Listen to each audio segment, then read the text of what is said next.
Insulin is the hormone that converts the carbs that you eat into actual fat. So it is the fat-making hormone. And so insulin is the fat storing hormone. Even in the tiniest amounts, it can convert carbohydrates that you eat into fat. Whoa!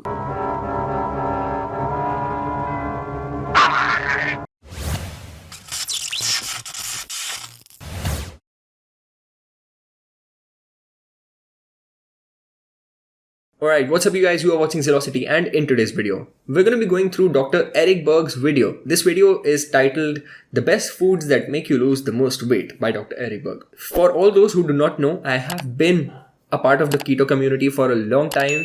Back in the days when I had started out exploring about the new diet, the keto, low carb and everything. This was basically in 2008, 17, 18. That's when keto was not even famous as it is right now. So not many people knew what keto, what insulin, what this low carb community really was. A very few amount of Indians actually knew about this, and I was one of them.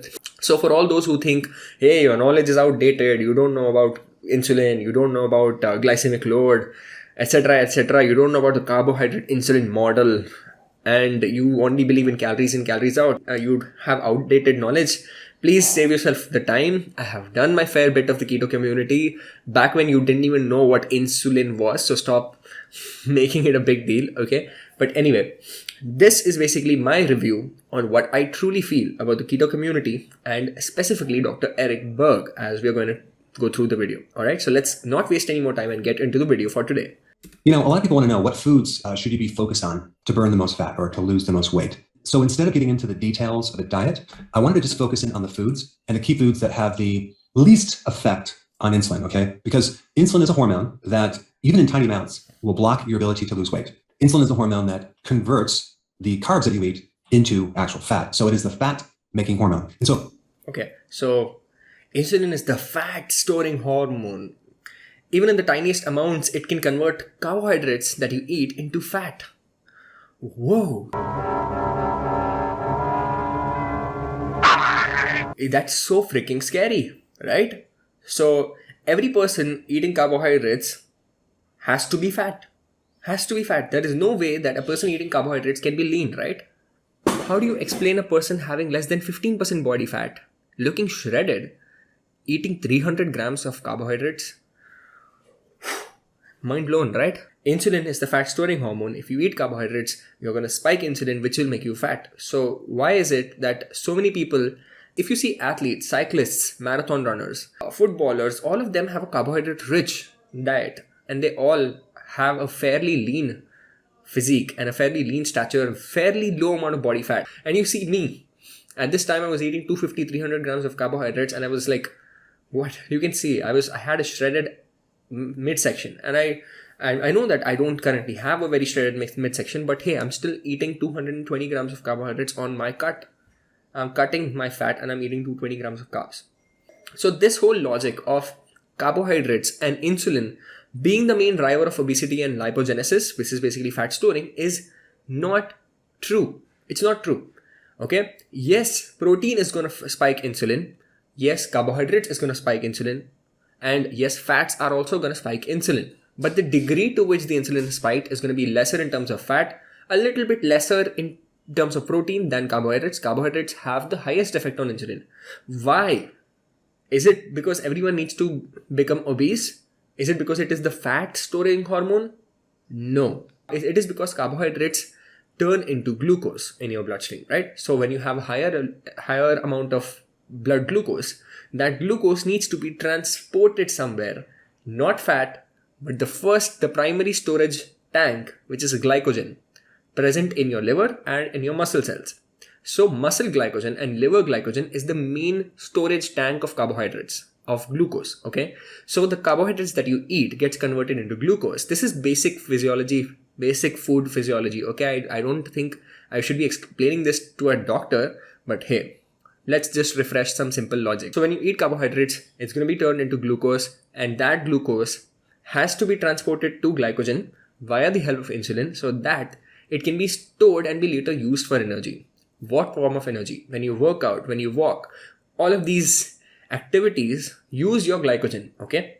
And specifically in your weightlifting workout, you use your muscle glycogen mostly. That is why you don't see every person eating carbohydrates getting obese and fat. Can you get obese by eating carbohydrates? Absolutely. Can you get obese by eating a lot of fat? Absolutely. Why? Because it is all about calories in and calories out. If you're eating too many calories from whether it's carbs or fat, you are going to get fat. So it's just simple logic that I want you to understand first. Carbohydrates are not obesogenic independently. Okay? Carbohydrates independently do not cause weight gain. Let's just get this out of hand. Let's get this out of the equation for now. Okay?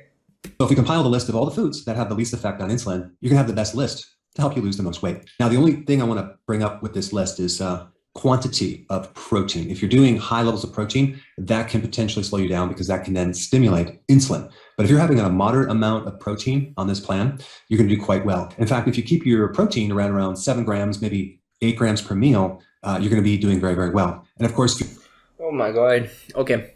Protein is that one macronutrient. It's the one single macronutrient that does not cause weight gain even when overeaten. Okay. So let's take an example. If you are eating 100 calories from protein or 100 calories from fat or 100 calories of carbohydrates, the chances of the carbohydrates and the fat turning into fat storage, as in storing in your body fat, is higher than the 100 calories of protein being stored as body fat. Okay, it's a very hard pathway. First, the body has to convert the protein into amino acids, then the amino acids into glucose, and then the glucose into triacyl glycerol, triglycerides, and then be stored in your body fat. It's a very complex procedure, and the most important macronutrient is protein, right? So protein has a lot of functions in the body: tissue repair, tissue building, and then there's hair, skin health, production of peptide hormones, production of essential enzymes in the body, and regulating your metabolism. So a lot of work that has to be done is done by protein, right? So protein has a lot of functions in the body. So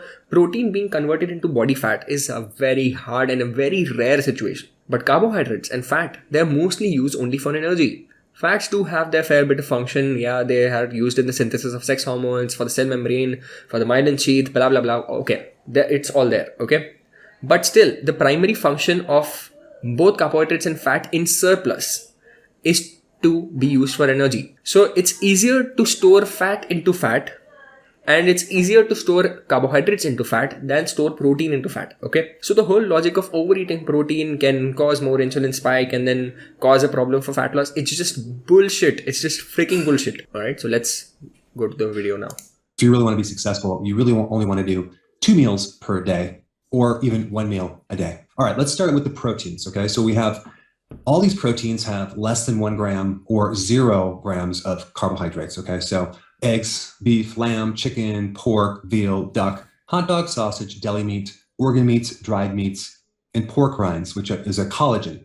But also realize that you have to read the ingredients because some of these foods, like even deli meats, sausage, hot dogs, can have hidden sugars like dextrose, even high fructose corn syrup, and even the dried meats can have like beet sugar. So you want to avoid meats with sugar. All right, so that's okay. Yeah, all these meats have less than 1 gram of net carbohydrates. Obviously, meats are primarily, like animal products are primarily going to include protein and fat, not carbohydrates. Okay, so it's a known fact. You don't have to stress too much about the carb content and the fat content.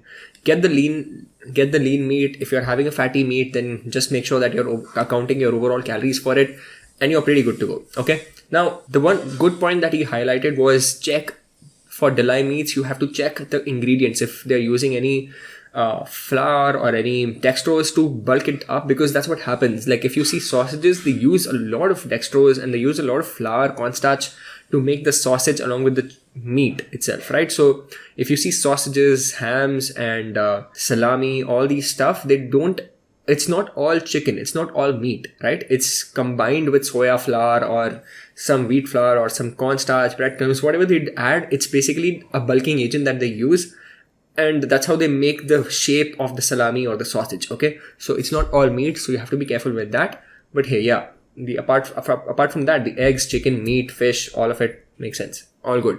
Obviously, it's a good food, it's protein rich food, right? So you can have all that. Pure fat has no effect on insulin.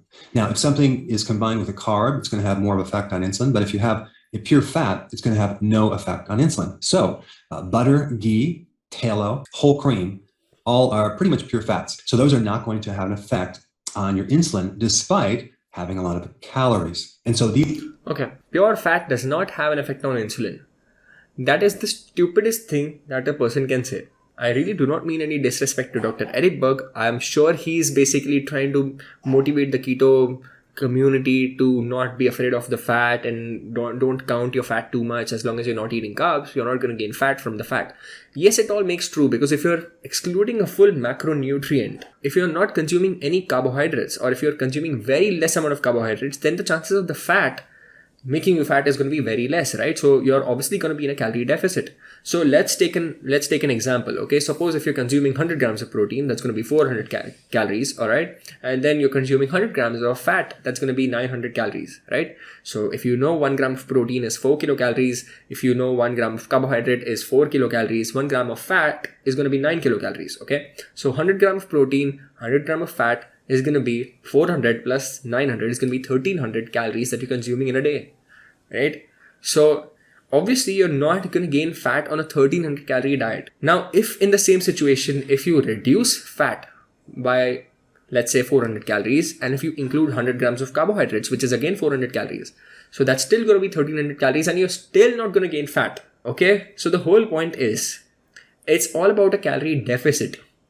If someone tells you not to consume carbohydrates, but you can consume fat in unlimited quantities because it has zero effect on insulin, it's just a simple way of saying that you're going to be in a calorie deficit. And if someone says that if you can have carbohydrates and fat in moderate quantities as per in terms of your calories in your calorie goal, within your calorie limits, and you still won't gain fat, that's the right advice that you should be listening to.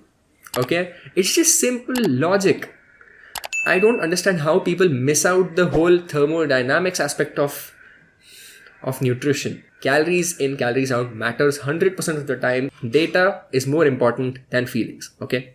These fats will turn into energy. Now, of course, there's always a limitation no matter. If you consume an ungodly amount of this, potentially it can turn into fat for sure. But if at the same time you're not consuming any carbohydrates and you're doing a high-fat diet, that fat is going to turn into energy. And that is because you primed the pump. You converted your body over into ketosis. So, so you have a lot of energy. That fat, if you're having without carbohydrates, it's going to be turned into energy, not into fat. But what happens to the unused energy? Dr. Eric Berg, can you please clarify this for us? Excess energy is 100% of the times converted into fat, whether it is from fat or whether it is from carbohydrates. Again, he told that, right? That if you have too much of fat, then yes, it can potentially, it's a diplomatic way of saying, ho sakta hai, but I'm not going to tell it out like bluntly, because hey, I'm the keto community expert, right? So I don't want people to think that keto diet can also lead to fat gain if you overeat it. That's what this agenda is, right? If you're trying to say that if you have carbohydrates along with fat, you can gain fat, but if you have only fat and not carbohydrates, then you won't gain fat. And yes, if you can consume too much of fat, then you potentially can gain some fat. That's just another way of saying that if you have too much fat, then it can put you in a calorie surplus and it can potentially cause fat gain. Now it's no longer running on glucose. So when you feed it fat, it turns that into ketones. If you still had carbohydrates with fat, you wouldn't have this conversion and you wouldn't be able to burn that fat too effectively. In fact, a lot of the fat will be stored as fat. Okay. Now, if you have carbs along with the fat, it's going to be stored into fat. And this whole fat burning process is not going to happen. Then why is it that my macros are still able to include 80 grams of fat in a day, 200 grams of carbohydrates in a day, and 140 grams of protein in a day, and still maintain my deficit and still lose weight just fine, still lose fat, still maintain a shredded physique, which I was earlier, and that's my goal again, to go back to this physique that I had before, right? So the whole point here, the keto community just absurdly neglects the whole calories equation by simply throwing in their own agenda of a carbohydrate insulin model, and which has been invalidated by the highest reliable research all the time. And let me just go through another study, which is a randomized control trial. And before going to that, and so before getting into all this, right, I just want to highlight a little bit about research, how research happens and how evidence is statistically significant or insignificant. Okay, there's an arrow here which shows the weakest research up to the strongest research that we have evidence, okay? The strongest and the weakest form of evidence. Now, expert opinion, number one, it's basically an expert. Like my guru told me that if you have banana and eggs together, you're going to be constipated and you're going to have a heart attack. My guru told me that. That's an expert opinion, okay? There's no valid evidence. There's no proper data to prove or to back up his claim or her claim, right? So any guru who puts out a blanket statement that this causes fat gain, this causes heart disease. So this is basically an expert opinion. Now, expert opinion can be backed by systematic reviews and meta-analyses. Like that's what I always aim to do, right? So I always aim to provide information which is in line with the meta-analyses, the systematic reviews, and the RCTs, the randomized controlled trials. Okay. Now, second, we have case report. Now, case report is basically I consumed eggs and banana and milk together, and I faced diarrhea and I faced constipation. So basically, it's bad for your gut. That's a case report. Okay. It's what happened with me, and I'm giving you a case report. All right. And then you have case control studies, cohort studies, and then you see the strongest research. As soon as you go to the top, there is RCT, randomized controlled trial. And this randomized controlled trial is basically a large study which involves a lot of money. So you can imagine how thorough it is. And basically it's done on a large number of participants, and it's divided into 2-3 different groups to assess the actual situation. Continuing the example, one group is going to be given eggs, banana and milk together. The other group is going to be given only eggs and not banana and milk. A trial, it's a scientific experiment in which people are assigned to different groups randomly. It's done basically to avoid any user bias. So this is what enables RCT to offer a high level of reliability in terms of the research and the outcomes that it provides, right? So that's why RCTs are so freaking expensive, and everything has to be monitored. The calories, the protein intake, the fat intake, the smoking, the lifestyle issues, everything has to be accounted for in an RCT, and it's just a very expensive study to be done, and that's why it offers a lot of reliability. A lot of doctors and registered dietitians and nutritionists who know about all this, they really follow RCTs a lot because that's the best evidence that we got. Then we have systematic reviews. So it's a systematic review of the RCT or of other cohort studies or of other case control studies. So, and then you have meta-analysis. So meta-analysis is basically jotting down all the points that we have of RCTs together and then coming to a conclusion. So meta-analysis of randomized control trials gives you the highest level of reliability, and then RCTs also have a high amount of reliability. Okay. So this is basically what you should know about research and the reliability that research offers. Okay. So next time you know that when someone says that there's a study which says that egg consumption can cause heart disease, and you can just literally ask that person, hey, was that a randomized control trial or just an expert opinion or an article written by some expert? So this is what you should be doing. Okay. Please be mindful of the advice that you listen to on social media or in person. So this basically, there's this study which shows the effect of low fat diet versus a low carbohydrate ketogenic diet in overweight adults and the association with genotype pattern or insulin secretion. Now, objective was to determine the effect of a healthy low fat diet versus healthy low carb diet, right, on weight change and insulin secretion, etc., etc. And you see conclusions in this 12-month study. There was no significant difference in weight change between a healthy low-fat diet and a healthy low-carb diet. And neither genotype pattern nor the baseline insulin secretion was associated with the dietary effects on weight loss.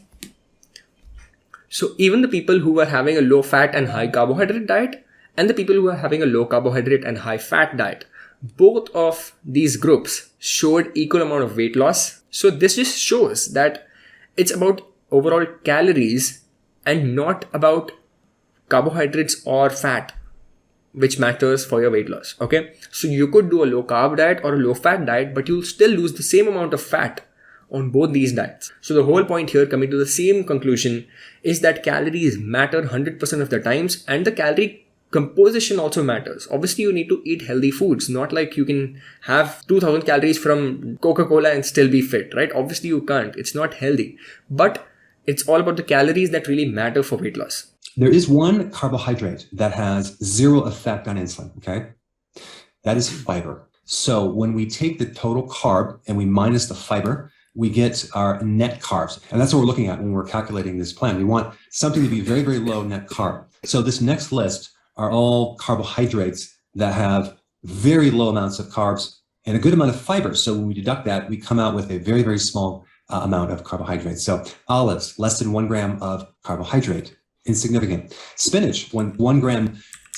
I recommend 7 to 10 cups of vegetables. All right, so basically he's trying to say that vegetables have a very low amount of net carbohydrates, and it's the fiber which has no effect on insulin. And that's why if you subtract the net fiber, if you subtract the fiber out of the overall carbohydrates, you get the net carbs.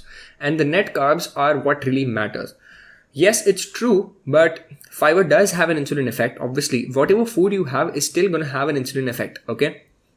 It's going to be there, okay? You can't just eat anything and say that, okay, it doesn't have any insulin effect. It's going to have some amount of effect. It's going to be a very negligible effect that vegetables can have on insulin. And that's why, yes, we can say that it has zero effect anyway. So the whole point here, vegetables, obviously, nobody says that vegetables are bad for you, right? So you can never deny the fact that vegetables are a good inclusion to your diet, making it easier to add volume, at the same time add at a very low calorie cost, right? So a big bowl of cucumbers or a big bowl of spinach, lettuce, like a salad, okay? Like just with veggies, no sauces, no cream, no olive oil, okay? If you take just veggies, a big bowl, you're going to get hardly like 50 calories out of that bowl. And that 50 calories is also going to be cut out due to TEF, which is basically the thermic effect of food. If you have a lot of fiber, there's going to be a high TEF. The thermic effect of food is going to be high for fibrous foods. And that's why the veggies are going to be cut out due to the TEF anyway. You can say that vegetables have negligible amount of calories, and that's why it adds a lot of volume and satiety to your meals, and it's easier for you to stay on your weight loss or keep your weight from gaining. Like you can maintain your weight easily if you have a lot of veggies, right? Obviously, all this 0.6 grams net carbs, 2.2 grams net carbs, it does not freaking matter. It doesn't matter how it makes you feel. Don't lose your mind over all this. Just have your veggies in whatever portions you want to have. And there is literally, do you think there's anyone that's gaining too much fat due to eating vegetables and fruits due to the high amount of net carbs that they're getting from vegetables and fruits? No, okay? It's basically the hyperpalatable, highly processed foods that you have in excess that causes fat gain, which is basically a combination of both fat and carbohydrates. Like if you see a cheesecake or a pizza, it's not just carbohydrates, right? It's carbohydrate with fat. If you see a jalebi, it's carbohydrate and fat, right? It's fried. So it's not just carbohydrates that is basically causing that fat gain. Okay? So this is your list. If you wanted to lose weight and you wanted to keep it really simple, just type out this list and you're going to lose a ton of weight. But sooner or later, you're going to want the details of exactly how to do healthy keto and intermittent fasting. And for that, check out my play. Okay. Let's keep it simple. Let's keep it simpler than what Dr. Eric Berg mentioned was simple. Just ask yourself, can you follow a low carbohydrate diet forever? If yes, go for it. Because I know people who can follow a ketogenic diet so easily, and it's not hard for them to do a ketogenic low carbohydrate diet, right? And I know a lot more people that cannot follow a ketogenic diet forever, including myself. So I keep going back and forth. Whenever I feel like doing keto or a low carb diet, I do it. And when I feel coming back to carbohydrates, I do that, right? So let's keep it simpler than what Dr. Eric Berg did, okay? Have everything in moderation. When you're having a low carb diet, you can do a high fat diet, but the best way is to do a moderate fat, moderate carb diet within your overall calories as per your goals. You can include vegetables, you can include lean protein, you can include some carbohydrates, and you can include some healthy fats.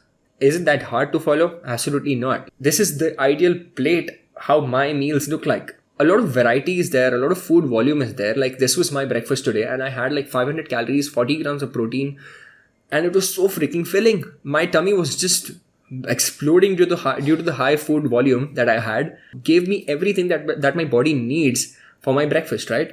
The protein, essential amino acids, essential fatty acids, etc., etc. And then there's good starchy carbohydrates, good fibrous carbohydrates from the oats and the bread and the fruits, right? So this is how your meals should be. Whatever you like having, have it in moderation and just don't lose your mind. So the whole point here is, number one, carbohydrates are not independently fattening, okay? Number two, insulin is not a lipogenic hormone in itself. It all comes down to the overall calorie intake, and not every gram of carbohydrate is going to be turned into fat by insulin. Just stupid to say that. And number 3, the net carbs does not really matter that much. Okay, just make sure that you are including vegetables as much as you can, and lean protein sources and healthy fats as much as you can, and you'll be good to go. All right. So that's the end of the video. This was my take on Dr. Berg's video. And if you like this video, then you know what to do. Hit the like button, share this video with your friends, family members, and subscribe to the channel if you have not already. I will keep posting more content like this, more helpful content for you, so you can keep following this, and you can also share this with your friends, family members. I would be really grateful for that again.